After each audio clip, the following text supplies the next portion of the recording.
Your legacy is not what they say about you, but how they live differently because they knew you.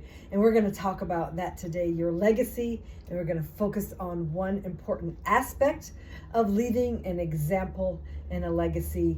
And we're going to get into that, and then we'll have some inspirational media, scripture, some devotionals, and then we'll always have the bonus and the prize at the end, which I'll tell you about soon. So one more time, your legacy is not what they say about you, but how they live differently because they knew you.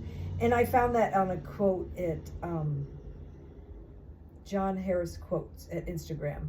Anyway, I am Nurse Ann. I'm coming now from the messy front lines to share this podcast with you, me, us, because we all can strive to live a legacy. It doesn't matter our age or our life situation. As we go, we can strive to leave that legacy, that example that spills onto others. And we're going to focus on one aspect of that today, and that is kindness. So I'm Nurse Ann. I'm a certified emergency and mental health registered nurse on the front lines for many years and still going. And I'm coming from the front lines now so we can talk about our legacy, your legacy, and we're going to focus today on kindness. I have another podcast scroll down, and it talks about leaving a legacy no matter your age or your situation, and just different ways also to do that. Today we're going to focus on this trait.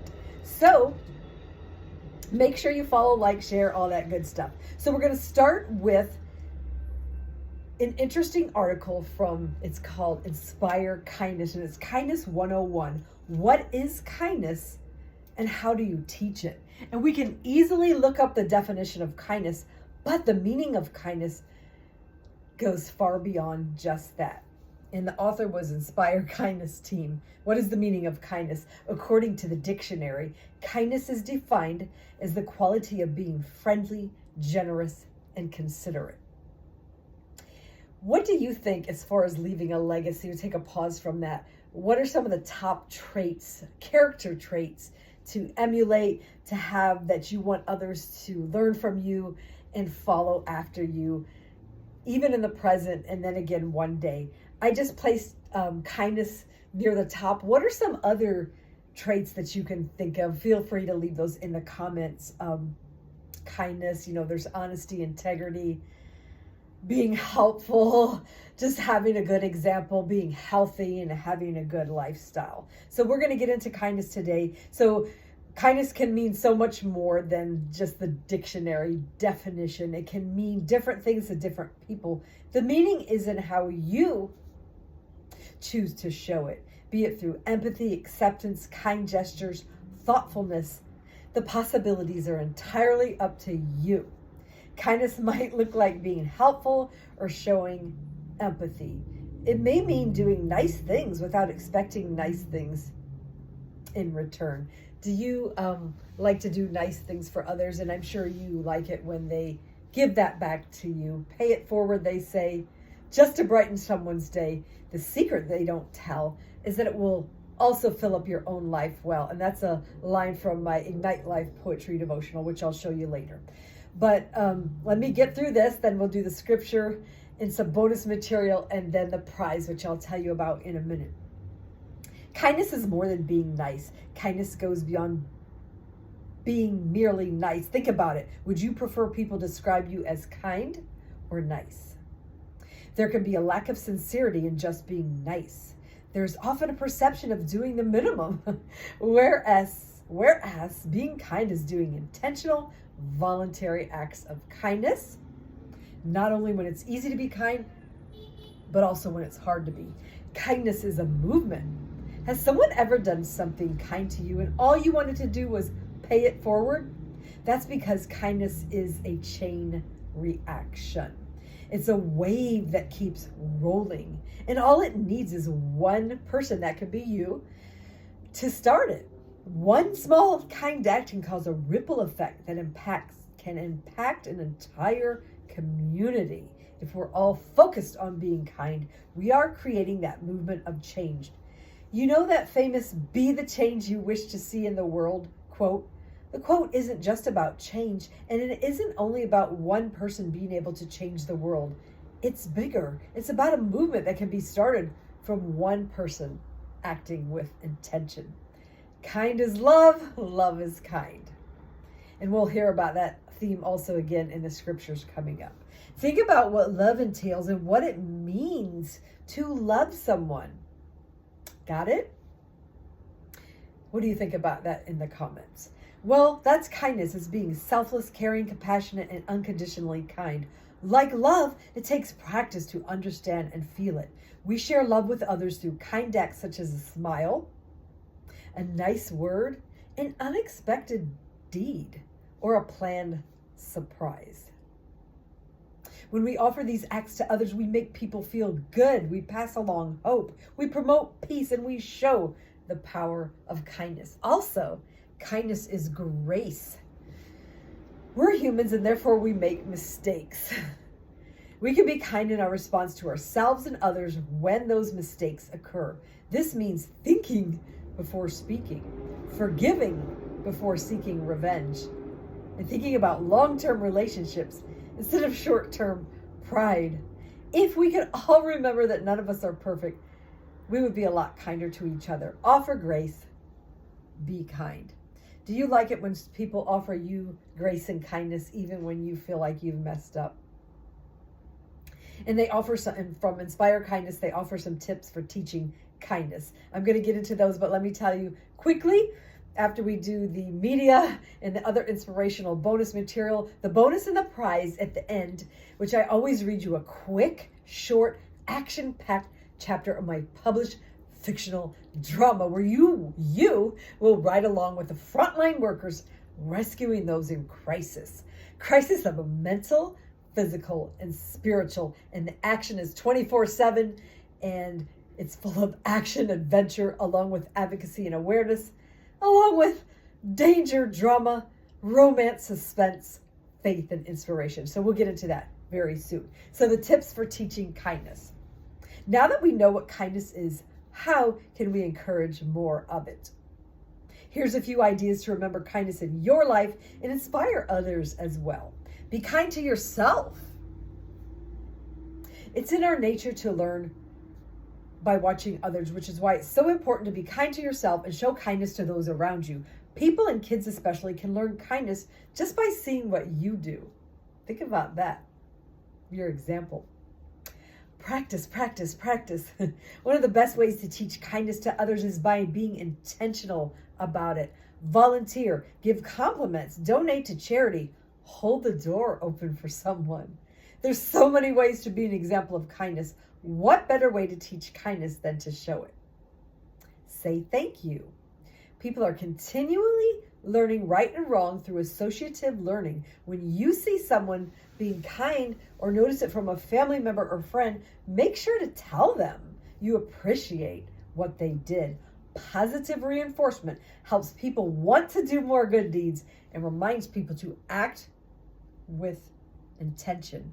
And there's a quote here by them in the middle. It's very beautiful. It says, "It's one thing to be taught kindness. It's another thing to be touched by it." Do you have any kindness quotes? Leave them in the comments. And make sure you follow, like, share this with others, because we all need this type of inspiration. And at my website, nurseann.com, you can see it in the description. It's full of inspirational wellness for you. I hope you check it out. What are some kindness synonyms? What are some other words for kindness? For reference, when you hear or see the following words, think of kindness. They're just synonyms for this powerful word: benevolence, care, compassion, concern, courtesy, friendliness, gentleness, goodness, goodwill, grace, gracious, heart, helpfulness, hospitality, loving, neighborly, patience, philanthropic, sweetness, sympathy, tenderness, thoughtfulness, tolerance, understanding, and unselfishness. And questions they leave to reflect on kindness. So when you think of what kindness means to you, what words or actions come to mind? Leave that in the comments. What was the last act of kindness that you saw? How did it make you feel? What was the last acts of kindness that you received? How did it make you feel? Now, can you think of the last act of kindness you completed? How were you kind to someone else? How did it make you feel?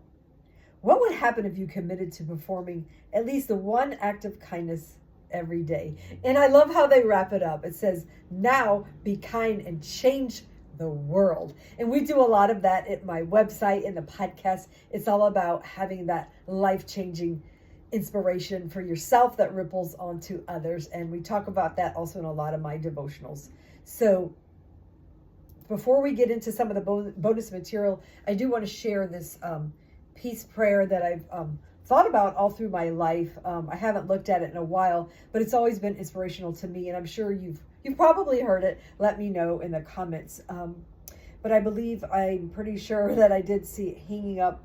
Yes, I did, in the wall at our home growing up, I believe in my brother's room. It's this prayer of St. Francis, and it's called the Peace Prayer. Lord, make me an instrument of your peace.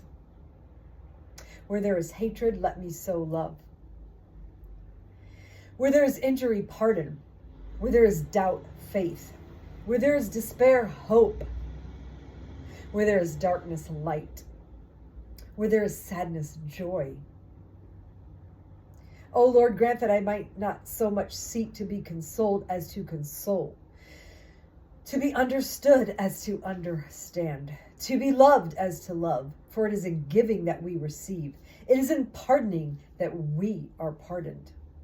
And it is dying that we are born to eternal life. Amen. And that was the peace prayer. Maybe you've heard that before. So we'll get into some of my devotional bonus material as soon as I read you some of the verses that are inspirational, also about kindness. And this is from a site, Christianity.com. And they left some verses. And the first one is Ephesians 4:32. Be kind and compassionate to one another, forgiving each other, just as God forgave us. And it's hard to remember that sometimes when we're in the heat of the battle, in that fight, flight, or freeze mode. But hopefully we can pray about this and work on it beforehand so that we can be kind in return. And then the next one is Proverbs 11:17. Those who are kind benefit themselves. Did you know that it also benefits yourself? But when we're cruel, that we bring ruin on ourselves. We don't want that. And Colossians 3:12, therefore, as we are chosen by God, we can be loved by him, clothe ourselves with compassion, kindness, humility, gentleness, and patience. So remember, these are character traits we're talking about, and leaving a legacy, both now, a good example, and that people will follow after us. And this is beautiful from Proverbs 31:26. Talks about the Proverbs 31 woman. She speaks with wisdom, and faithful instruction is on her tongue. And that can be for guys and girls. Speaking with wisdom and helping others. And then, I'm sure you've heard this one, is 1 Corinthians 13:4-7. Love is patient. Love is kind. It doesn't envy. It doesn't boast. It isn't proud. It doesn't dishonor others. It's not self-seeking. It's not easily angered. It keeps no record of wrongs. Love does not delight in evil, but rejoices with the truth. It always protects, always trusts, always hopes, always perseveres. In Proverbs 19:17, whoever is kind to the poor lends to the Lord, and he will reward them for what they have done. Galatians 5:22 reminds us the fruit of the Spirit is love, joy, peace, kindness, goodness, long-suffering, and faithfulness. A couple more, and then we'll jump on to the next thing.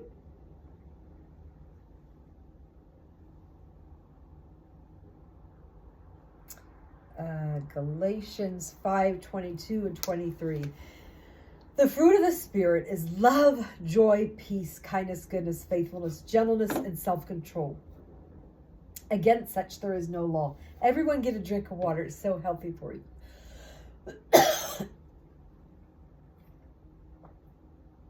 And then we're going to wrap it up with the last two verses which I think kind of put a great foundation and cap on this.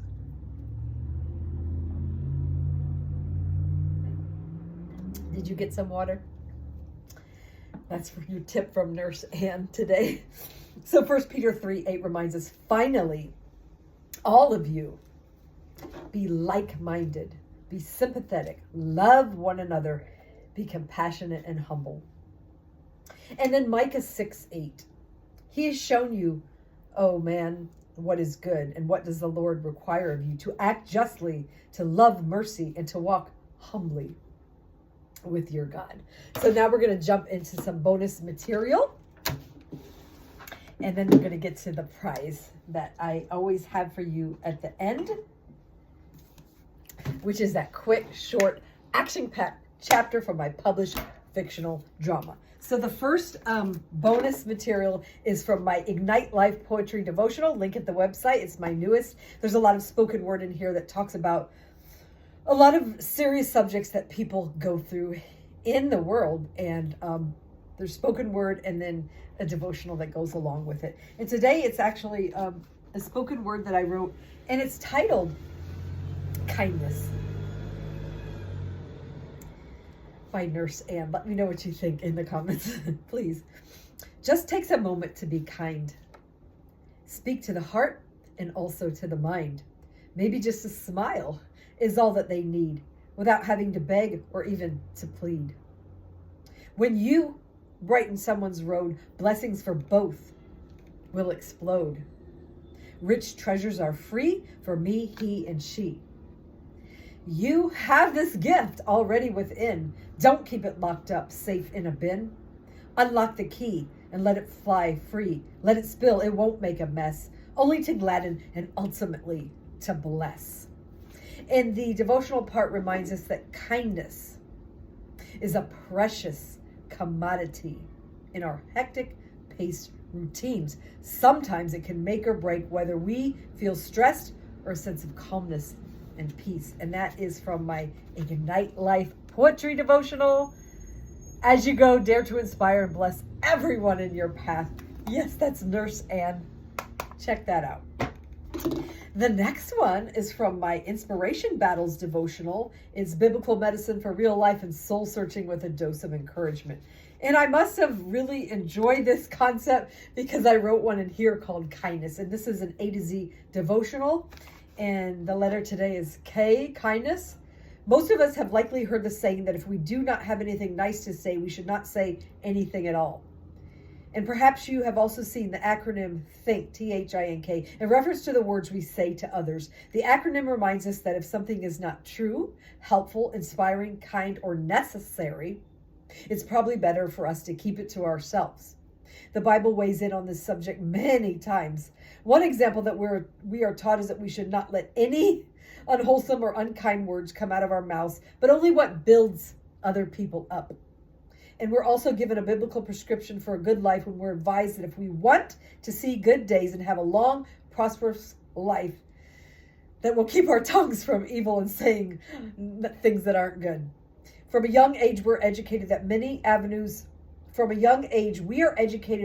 many avenues that we should always have a clever comeback or try to have the final word. Have you ever felt tormented in your mind because you were ruminating about something terrible that was said to you or about you? Has that happened to you? Leave it in the comments if you like. Or perhaps we may have let loose our own hurtful comments toward another person and we can't take the words back. Maybe we talked about someone behind their back. Or we sent an unhelpful text or posted something on social media that many others have now seen and laughed about at someone else's expense. What is the remedy for this malady? Once again, if we spend time with God and devour his word, his spirit will send conviction and prod us towards inner and outer change. When we get that inner and outer change, that self-reflection, work on changing ourselves, getting our own mental and emotional healing, that's when we can finally actually start to leave that example and that legacy where others are drawn to also want that healing. We have to work on ourselves first. And that's why there's a lot of soul searching and introspection in here to help you with that. So the Spirit will send conviction and prod us towards inner and outer change. We'll also glean practical tips on how to accomplish this feat. So yes, dive back into scripture and you'll see these ideas saturated from cover to cover. And as I said, Inspiration Battles Devotional by Nurse Ann. Link at the website. Actually, hold on. I think there's one more in that book. Sorry.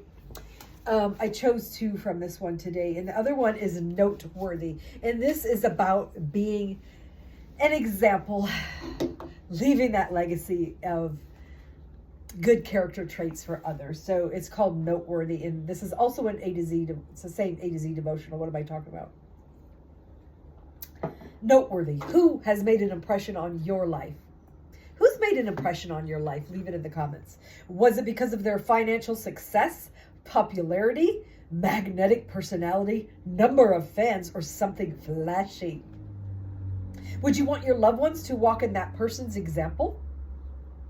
The news and media quickly elevate those laden with charisma and influence. Yet how often do we hear stories about quiet, behind the scenes, hardworking, but average individuals? It's encouraging to know that God rewards diligent and faithful service in whatever arena we find ourselves in. Yes, you don't have to be on a stage with bright lights and have lots of followers to make an impact and be an influence. Wherever you're at, whatever your age or your life situation, no matter what, you can make an impact and leave a legacy for others to model. And that's so much more important than so many other things. It's encouraging to know that God rewards diligent and faithful service in whatever arena we find ourselves in. Of course, we can still go full on to pursue our dreams. I have a lot of podcasts about that. But it's comforting to know that we can win the respect of others by working hard and striving for humble and honest lifestyles. There's a verse that reminds us that we can win the respect of others by living those quiet, humble lives and working hard, being honest. Often these quiet heroes are well worth emulating and teaching others to do the same. Are you a quiet hero? And of greater value, we may attract others to want to walk by faith as they witness our reverence for God through our considerate, respectful, and diligent demeanors. With these traits in mind, how would you now answer the question of who you consider being genuinely noteworthy? If you're also striving to live a life of excellence and impact, I pray you will enjoy the fruits and rewards of your faithful labor. Let's jump into one more. And this is from my Word Puzzles devotional, and it's interesting words and unique words, and I link it to everyday life, our thought struggles and life battles, along with the relevant biblical prescriptions. I want you to get your dose of wisdom and inspiration. You know what's also in here? Medicine for your soul. Yep, Word Puzzles devotional. Okay, let's move on. And so the word I chose today, it's from the letter L. This is also an A to Z devotional, the letter L. And the word is a luminary. It's a person who inspires or influences others, especially one prominent in a particular sphere. And no matter whatever you work or do at school or in your family, you can be prominent in that sphere and be a luminary and inspire and influence others. An inspiration, a leader, an expert. There's more, but I'll let you read it in the Word Puzzles devotional, link at the website. There's also my mental healing poetry devotional. Everyone gravitates to this because we all need mental healing. We all need mental and emotional and even trauma healing.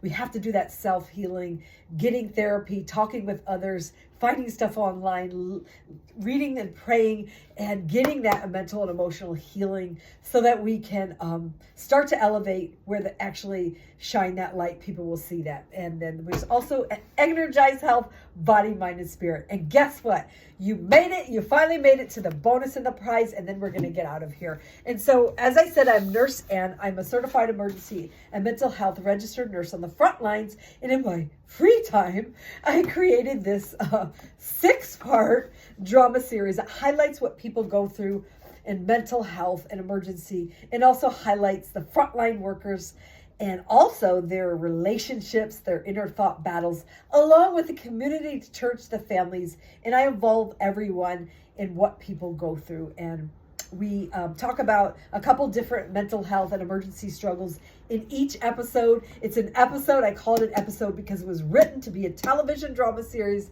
with your help that can be accomplished one day. So each episode highlights a different struggle or two, and then you also see the frontline workers helping to rescue them, and then also the frontline workers drama, because it's also, as a television drama, each episode has a different situation, but the same frontline workers. So we finished book one, which was Sheep Among Wolves, where you met the young lady alone on the street, battling frightening hallucinations and trying to fend off ravenous predatory wolves.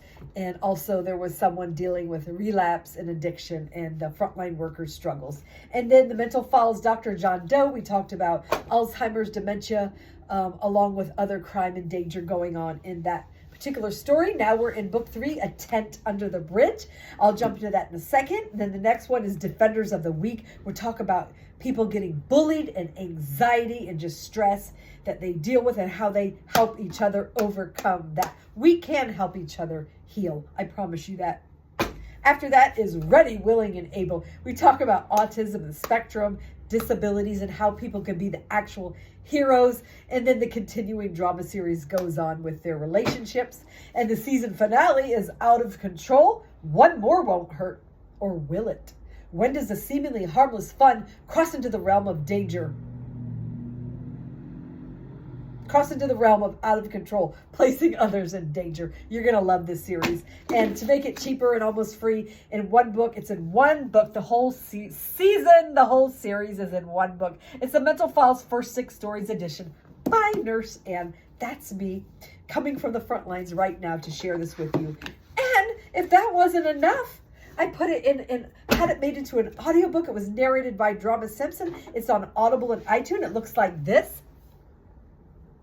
It's the Mental Files First 6 Stories edition, and you're going to feel like you're right there in the action, because he put a lot of different character sounds in there, along with siren noises and lots of action. You really feel like you're in a movie or a television drama as you're riding along with these frontline workers. I hope you check it out on Audible and iTunes. And as with this and all my books, please leave a review, and I would really appreciate that. Let's jump into the bonus and the prize so you can go and get on to what you have to do. Get a drink of water. So the Mental Files, A Tent Under the Bridge. I'm not going to go back into what it's about because our time is running out, but we are on chapter 21, Frantic Search. Remember in the last episode, they found a clue at the mental health hospital of where they might find the long lost young lady. So chapter 21 is Frantic Search.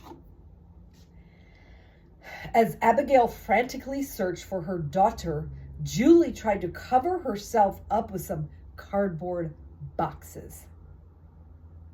The frightening hallucinations were getting louder.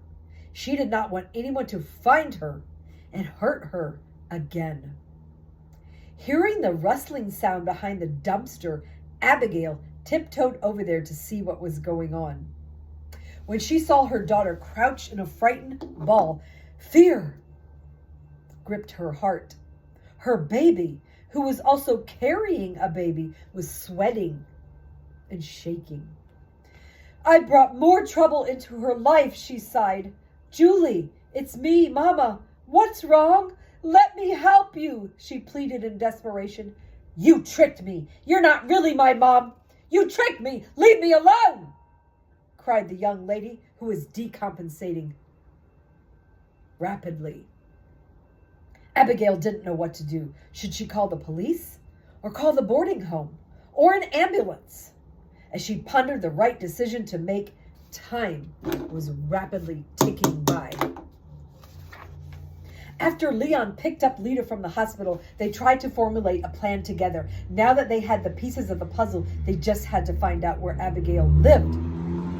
Leon suddenly remembered they had asked the homeless woman where she resided, but in his frantic state, he couldn't remember which street the homeless woman had mentioned. Do you think your partner would remember? Asked the seasoned caseworker. That's a great idea. I'm so glad I brought you along. We're a great team in so many ways, asserted the policeman. Lita's heart soared for a brief moment. Leon tried calling his partner, who was currently off duty. Just showing you these pretty flowers. Let's get back to this. Leon tried calling his partner, who was currently off duty. Martin is taking a much-needed nap, answered his wife, Sophie. After hearing the urgent news, Martin's wife said she would have him call Leon back right away. Leon and Lita frantically drove up and down the streets looking for any signs of the lost duo. Finally, Leon's phone rang. Martin, thanks for calling me back so soon. This is urgent. I need your help. Do you remember that homeless lady we picked up for stealing food and beer from the corner market? Pleaded Leon. Oh, yeah. What's going on? Questioned Officer Perez. Leon quickly updated his partner. Then the two engaged in a short phone brainstorming session until they could remember the name of the street that Abigail had mentioned. And when they finally remembered, Leon and Lita headed straight over to the area where they might find the missing mother and daughter. Back at the parking lot of the diner, Abigail had finally made a decision. Even though she was afraid she could go to jail herself, she knew she had to help her only child. So opening her simple flip cell phone, she punched in 911. An ambulance was being dispatched to the scene. Abigail stayed close to Julie and tried to offer soothing words of reassurance, even though the terrified mother did not know if her words would come true. We're almost done. This is a bit longer chapter than usual. As Mars and Maria, the paramedics, headed toward their next call, Mars continued to ask Maria about her life. As the two talked on the ride over, he grew more interested in his new coworker. Hey, Maria, do you think you might want to go to church with me on Sunday? Asked the new paramedic. He hoped it wasn't too soon to ask her out. Hopefully she wouldn't take it the wrong way. He thought he could always just say it was a friendly get-together. Sure, why not? She casually answered. As they pulled into the parking lot of the diner, they noticed a familiar woman coming towards them. Once again, she had a wild-eyed look of distress. Upon arriving at Main Street, Lita noticed a group of tents under the bridge. The couple got out of his police car to search for Julie and Abigail. Not sure which tent to look in, Leon started to question the people sitting out on boxes and old lawn chairs. No one seemed to want to give any information. With a mixture of anger and frustration, Leon declared, Fine, I'm going to go and check inside of everyone's tent, whether you like it or not. Fearing that the officer would get into too much of their business, the residents who lived under the bridge decided to give up the information. They blurted out their recent observations. It seemed that everyone in the small community had noticed Abigail's new guest. When the caseworker and officer team found Abigail's tent, they were hoping to find the missing women. Lita's heart sank when they discovered that it was empty. She called the boarding home and gave them the latest update to see if they had heard anything. Nothing. That's the end, and next is chapter 22, Back to the Emergency Room. And I'll see you the next time at the nurseann.com podcast. Remember to leave your legacy of kindness. Follow this page, like it, share it with others, leave your comment. See you. Thank you for joining.